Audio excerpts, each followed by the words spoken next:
Hi, this is Trey Passer. Welcome to my review of Brightburn. This is the movie that was produced by James Gunn, written by his brothers, I believe, and stars Elizabeth Banks as Tori Breyer and David Denham as Kyle Breyer, the parents, and then you have Jackson A. Dunn as Brandon Breyer.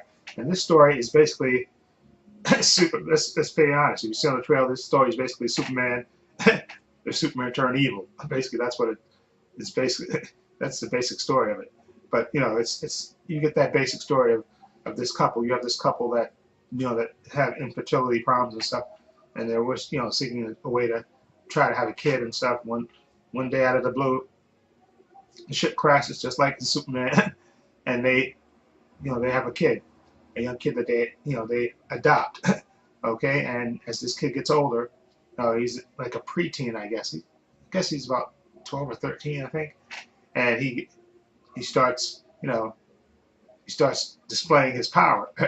And the thing is, around this small town, it starts affecting other people. And the mother character, played by Elizabeth Banks, she's fiercely devoted to him.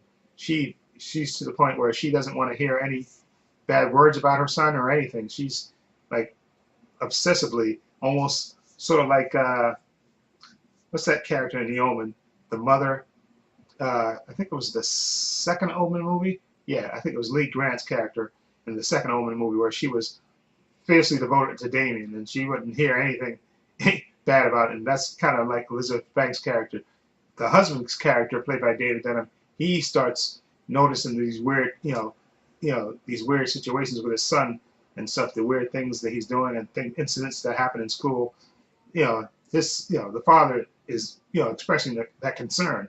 And the young actor who plays Brandon, I thought he was really, really good. Cause he just plays that innocence of youth, and but then that menace that that this character, when he starts going bad, I mean, he really starts going bad. And this movie has some of the. I know this movie wasn't made for that expensive a budget, but the effects that I saw in this were pretty damn good, especially for you're doing basically Superman goes evil on a shoestring budget. But I thought the effects they did with this kid were pretty good and pretty horrific. Okay, and some of the kills in this movie are absolutely horrifying. I mean, really, really horrifying. This is the movie that if it was a show. This is the movie that Bruce Wayne and Batman v Superman saw before before that movie came out. You could say that's what this movie is.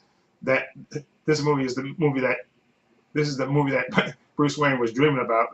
Okay, which caused him to act crazy in Batman v Superman. You can say that by watching this movie. That's how this movie is. And like I said, this movie is about 90 something minutes, 91 minutes or two, things like that. So, it gets right into it, and there's not a lot of filler in this. So it gets right to the point, and it's some terrifying incidents in this. And there's a young actress in this, Caitlin, who plays one of the classmates of young Brandon, and oh my God, that little girl, she she plays terrifying, really, really good. I mean, I felt for her, I felt for her because you really felt her terror, and it just was so real. And oh my God, just, and again, like I said, some of these shots in this movie, I have to give the credit to the director too. There's this one particular shot, two particular shots that I don't want to mention it here, and maybe I'll do a spoiler review so I can talk about it in detail. I think I am going to do that, but there's two particular scenes that are just, actually three, I guess. I'll put it back. Three absolutely horrifying scenes to watch, and I just couldn't take my eyes away from it, even though I kind of wanted to, and just, woo. And this is again like Superman. What if Superman turned evil? And it really is quite terrifying because of the power that Superman has. I mean, it would be absolutely terrifying because there would be no way to really, to stop him unless somebody, I guess, discovered some kind of kryptonite or whatever. You know, the destruction that he could cause is horrifying. Anyway, I enjoyed this movie a lot. It really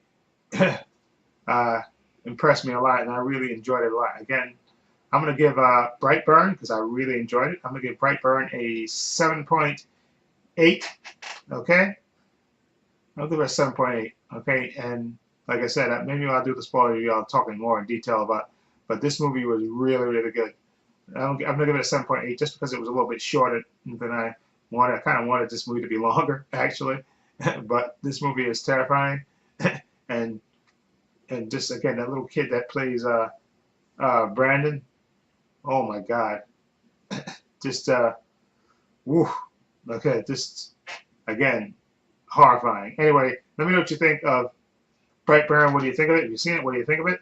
Feel free to leave comments down below. I have links to my social media in the description box, my Facebook, my Twitter, my Instagram. I also have a link to my other channel, Paul's Views and Opinions, if you check that out as well. And this is Trey Pastor saying so long. Take care.